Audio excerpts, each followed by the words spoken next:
Jerusalem, without doubt the most revered holy city in the world. With a history stretching back almost 5,000 years, it has been at the epicenter of three of the world's major religions, with Jews, Christians, and Muslims each laying claim to the holy city. This has, perhaps unsurprisingly, resulted in Jerusalem being one of the most disputed and fought over places anywhere in the world.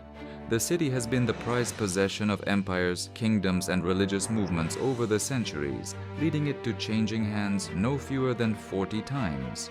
The repercussions which have been generated from these long-standing grievances continue to leave their mark on Jerusalem well into the 21st century. But how did this city, which began as little more than a settlement around a water spring, become one of the most religiously and politically contentious places on earth?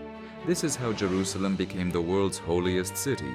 The earliest history of Jerusalem dates back to 3000 BC, when the foundations of the settlement were first established near Gihon Spring. This major water source enabled Jerusalem's earliest inhabitants to transform what was otherwise a barren and arid landscape into what would one day become one of the most important cities in the world.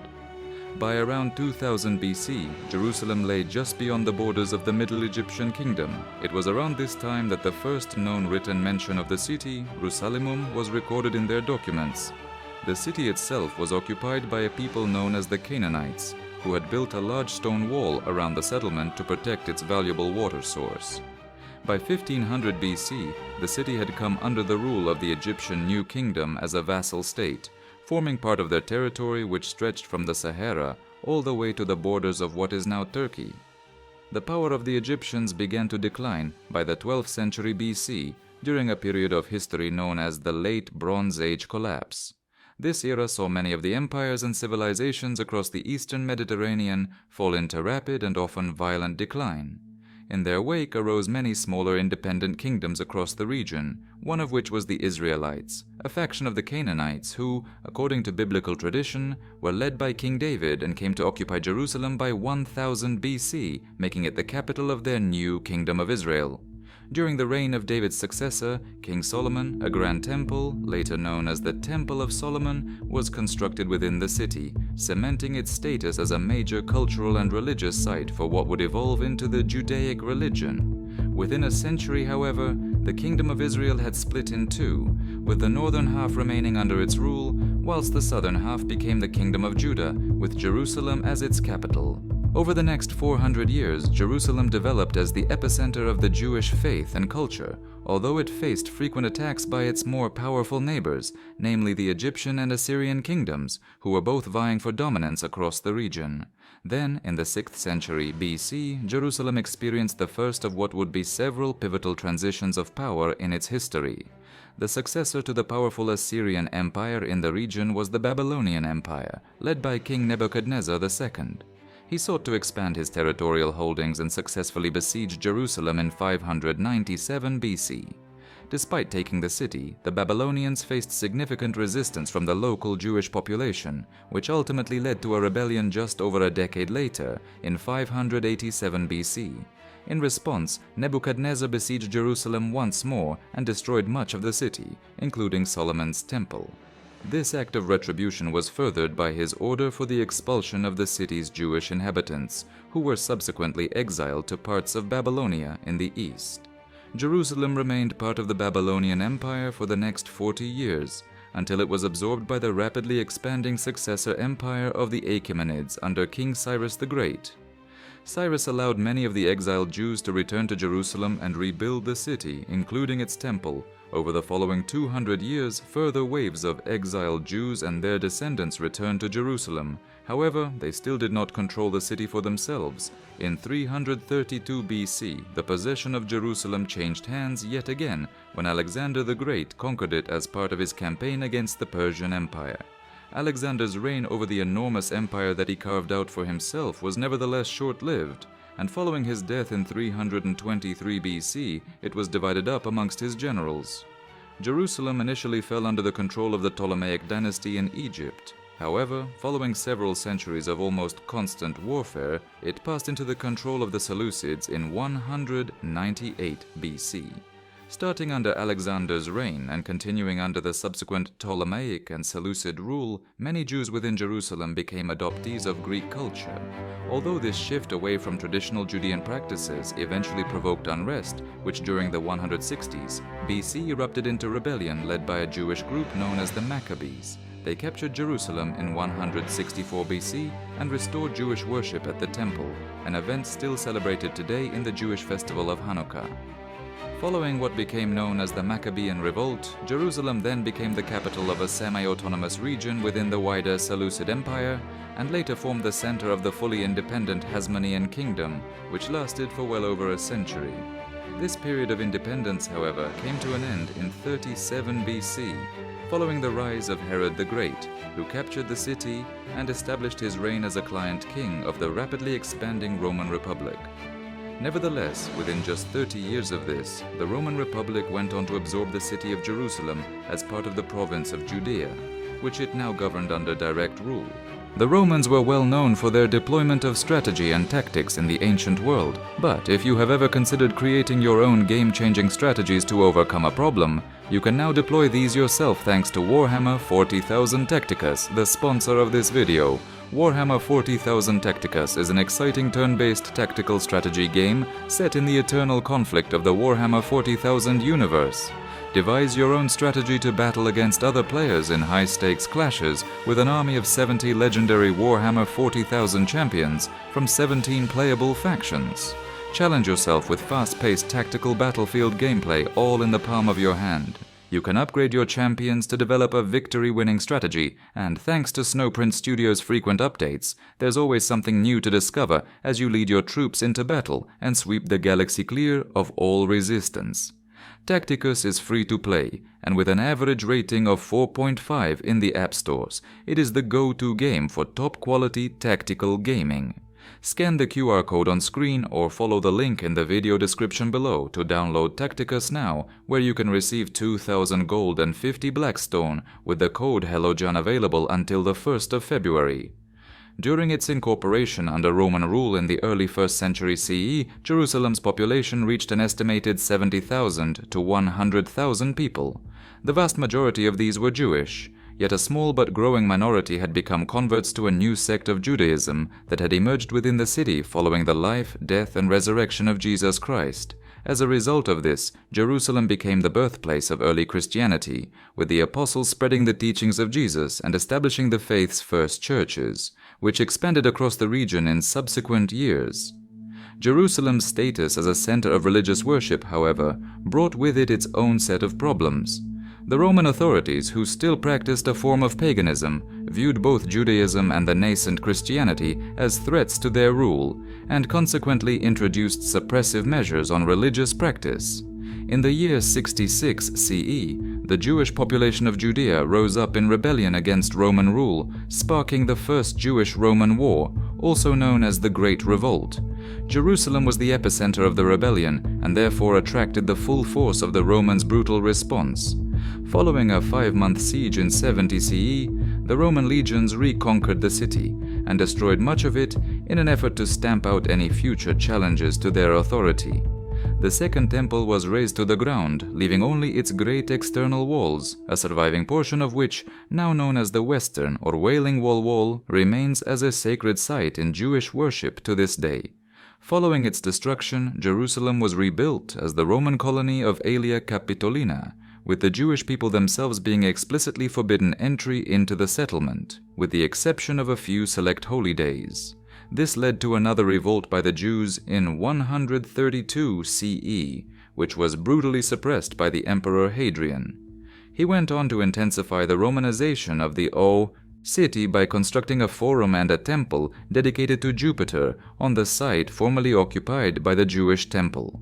With the expulsion of Jews from the city, Jerusalem became a center of predominantly Christian worship. The Roman Emperor Constantine the Great, himself a convert to Christianity, sent his mother Helena to Jerusalem to locate the site of Jesus' crucifixion and burial. The area that she subsequently identified was occupied by the Roman temple built under Hadrian. This was promptly pulled down, and in its place, the Church of the Holy Sepulchre was constructed in the year 335 CE, which from that day forth became the focal point of Christian worship within the city. By the turn of the 5th century, the Roman Empire had begun to decline, although its eastern territories remained relatively intact.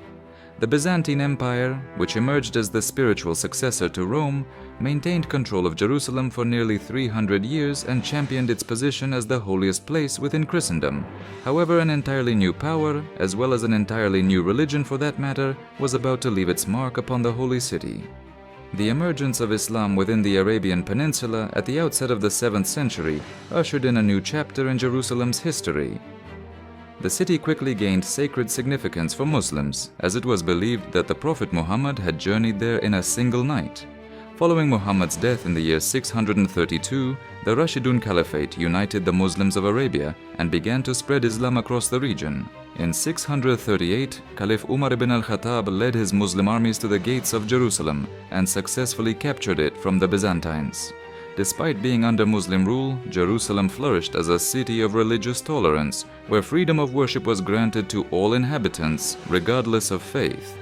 Although it retained a predominantly Christian population, the Islamic Caliphate allowed Jews to return and worship freely in the city, thereby lifting the nearly 300-year ban imposed by the Romans and Byzantines. Within just over 100 years, under the governance of the successor Umayyad dynasty in the late 7th and early 8th centuries, Jerusalem gained two of Islam's most important and sacred sites, the Dome of the Rock and the Al-Aqsa Mosque. The construction of these sites not only elevated Jerusalem's status to rival other holy cities like Mecca and Medina within the Muslim world, but it also firmly established Islam as an integral part of Jerusalem's identity, alongside the other two Abrahamic religions, Judaism and Christianity. As the dawn of the new millennium approached, however, the era of religious tolerance in Jerusalem began to wane. In 969, the Fatimid Caliphate captured Jerusalem as part of their conquest of Egypt and Syria.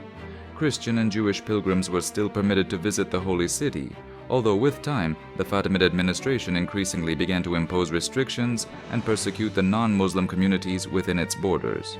One infamous event occurred in 1009 when Caliph Al-Hakim bi Amirullah ordered the destruction of the Church of the Holy Sepulchre, which sent shockwaves throughout the Christian world. Although the church was reconstructed in subsequent years, its initial destruction caused widespread grievances among many Christians, who believed that their holy sites within Jerusalem were being desecrated.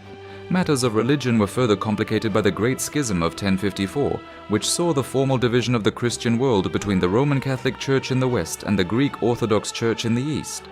Although the split was rooted in long-standing theological, political, and cultural differences, it also reflected competing claims over who had authority within Christendom. Following the schism, Jerusalem came under the jurisdiction of the Greek Orthodox Church, centered in Constantinople, much to the outrage of the papacy in Rome. By the late 11th century, the Fatimid Caliphate faced growing internal instability as well as external threats. In 1073, Jerusalem fell to the Seljuk Turks, who had expanded across the Middle East from Central Asia.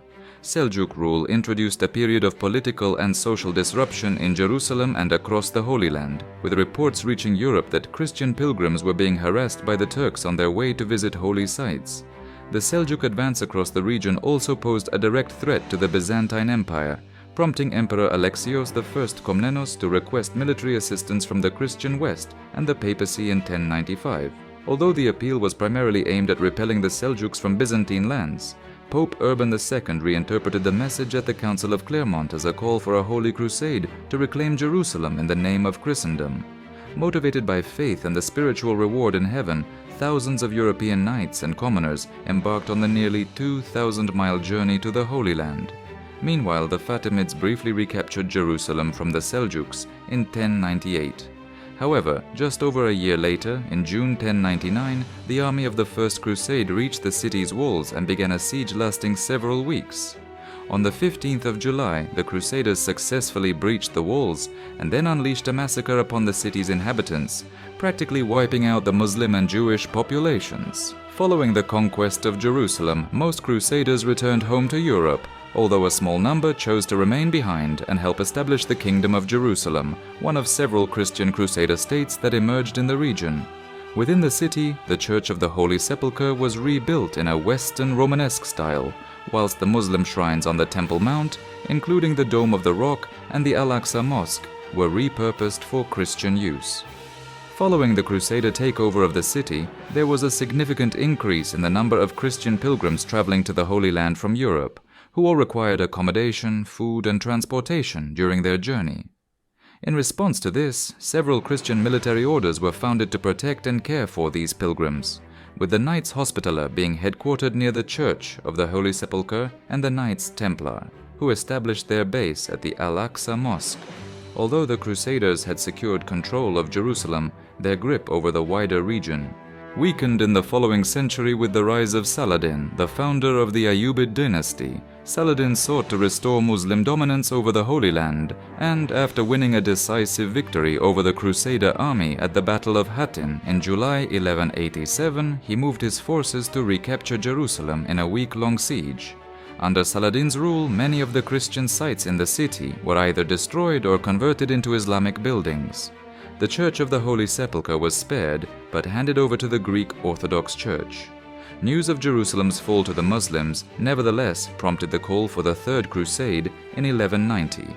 Led by King Richard I of England and King Philip II of France, this expedition restored much of the Crusader states' territories in the region, but ultimately failed in its primary objective of recapturing Jerusalem. In the 13th century, control of Jerusalem remained a source of conflict between Christians and Muslims. Despite the city's fortifications being dismantled in 1219 to reduce its strategic and military value, many European nations continued to launch successive crusades in the hope of reclaiming Jerusalem in the name of Christendom. Although the Crusaders were able to retake the city between 1229 and 1244, their efforts were ultimately in vain, for the last Crusader state was driven out of the Holy Land in 1291, following the rise to prominence of the Islamic Mamluk Sultanate across the region. Under the Mamluks, Jerusalem continued to attract pilgrims of all faiths, though the Christian and Jewish populations of the city were by now greatly diminished. After some 300 years of Mamluk rule, Jerusalem became part of the Ottoman Empire in 1516. During the reign of Suleiman the Magnificent, the city's walls were rebuilt, ushering in a period of relative religious tolerance, with synagogues, churches, and mosques all peacefully coexisting in close proximity. Ottoman rule over Jerusalem was largely uneventful, and as time passed, the city gradually lost its significance, experiencing a period of general decline and economic stagnation into the 18th century. By the 19th century, Jerusalem had become little more than a provincial backwater within the Ottoman Empire, with a population of barely 8,000 people. The city's inhabitants, comprising of Jews, Christians, Muslims, and Armenians, Orthodox Christians, lived within their respective but not wholly exclusive quarters, with the Muslims near the Temple Mount in the northeast, the Christians near the Church of the Holy Sepulchre in the northwest, the Jews near the Western Wall in the southeast, and the Armenians around the Zion Gate in the southwest. As the 19th century progressed, the Ottoman Empire began to show signs of decline, prompting the European powers to look eastward in anticipation of filling the emerging power vacuum. Many nations re-established a presence within Jerusalem, constructing new churches, consulates, and other institutions. This renewed interest in the city was not just confined to European Christians, for European Jews also began returning to Jerusalem. Many who were fleeing persecution in Eastern Europe formed a steady stream of emigrants to the city who wished to worship freely in what was perceived as their ancestral homeland. By the 1860s, Jerusalem remained confined to an area of just 1 square kilometer and was becoming increasingly overcrowded. This led to calls for the construction of a new city outside the ancient walls. One of the first major projects to be built was the Russian compound, which housed an Orthodox church, a consulate, and accommodation for Russian pilgrims. New Jewish settlements also began to appear beyond the confines of the old city, largely driven by figures such as Sir Moses Montefiore and Judah Touro, who spearheaded calls for the Jewish people to return to their ancestral homeland and build a new state for themselves, with Jerusalem at its center. By 1882, some 25,000 Jewish immigrants had arrived, but began to significantly alter the religious demographics of the region. With the dawning of the 20th century, the impending collapse of the Ottoman Empire was finally brought about due to the events of the First World War. In 1917, British forces captured Jerusalem from the Ottomans, bringing the city under direct military rule for the following 3 years. However, the British found themselves facing an unforeseen dilemma. In the same year they took Jerusalem, they issued the Balfour Declaration, pledging support for the formal establishment of a national home for the Jewish people in Palestine.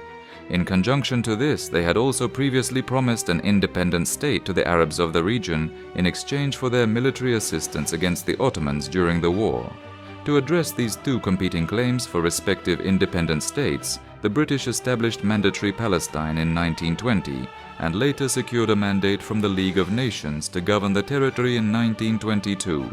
Over the following 25 years, Jerusalem's population surged from 52,000 to over 165,000, comprising approximately 1/3 Arabs, predominantly Muslim, and 2/3 Jews, who were arriving in ever-increasing numbers from across the global Jewish diaspora.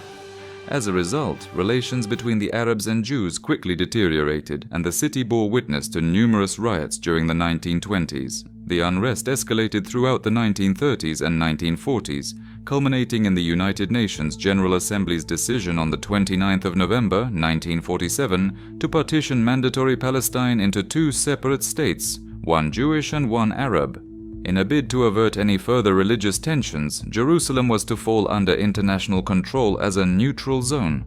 However, the two-state solution failed to prevent the subsequent conflict it had sought to avoid.